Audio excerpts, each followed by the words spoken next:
तुम चाहो तो मैं मदद कर सकता हूँ। तुम चाहो हम अभी निकल सकते हैं। ये बेहद आसान सा स्ट्रक्चर है। एडवांस इंग्लिश स्ट्रक्चर नंबर 388 में कवर करते हैं इसको, एच फॉर हिंदी 1 to 1 पे।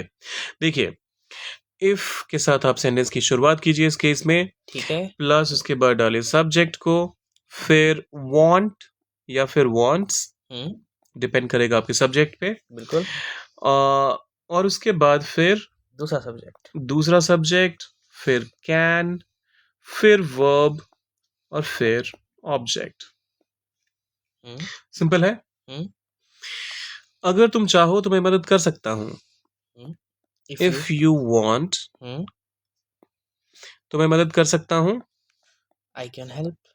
I can help. अच्छा, अगर मैं ये कहूँ, यहाँ पर एक बहुत ही इंपॉर्टेंट चीज है जो आपको नोट करनी जरूरी है। अगर मैं ये कहूँ कि अगर तुम चाहो तो हम दोनों मिलकर ये काम कर सकते हैं, मतलब तुम और मैं मिलकर ये काम कर सकते हैं। तो ये इस यू को भी हम साथ में इस एक्शन में इंक्लूड करें तो इसका ट्रांसलेशन थोड़ा सा अलग हो जाएगा।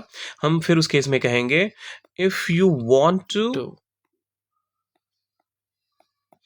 We can help. अच्छा, क्योंकि यहाँ पर यू एन आई जब हो गया तो वो वी बन गया। बिल्कुल। ठीक है, so if you want to we can help. तुम चाहो तो हम अभी निकल सकते हैं। यहाँ पर इसी चीज को हमें ध्यान से समझना पड़ेगा कि हम कौन है, तुम और मैं जो सुनने वाला हूं वो। सो इफ यू वांट, अगर तुम चाहो, इफ यू वांट, लेकिन क्या ये इस यू से हम किसी और मतलब इस यू के माध्यम से, इस यू के चाहने से किसी और से कोई काम करवा रहे हैं, या ये यू भी उस काम में इन्वॉल्व है? यू भी उसमें इन्वॉल्व है। तो if you want to we can leave now. We can leave now. तो ये हमेशा ध्यान रखिएगा कि अगर हमने इस वाले सब्जेक्ट को भी इंक्लूड करा हुआ है एक्शन में, मेन एक्शन में, तो हम टू का इस्तेमाल करेंगे। अगर ये मान लीजिए उस एक्शन में इन्वॉल्व नहीं है, इसके सिर्फ चाहने से वो कोई बात होगी या नहीं होगी, तो इसका इस्तेमाल नहीं करेंगे।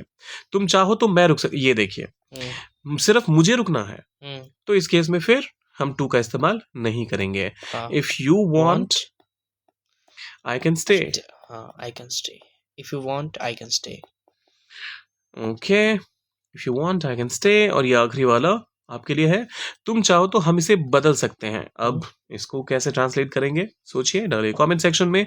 जाने से पहले सब्सक्राइब, लाइक और शेयर कर दीजिएगा। मिलते हैं जल्दी।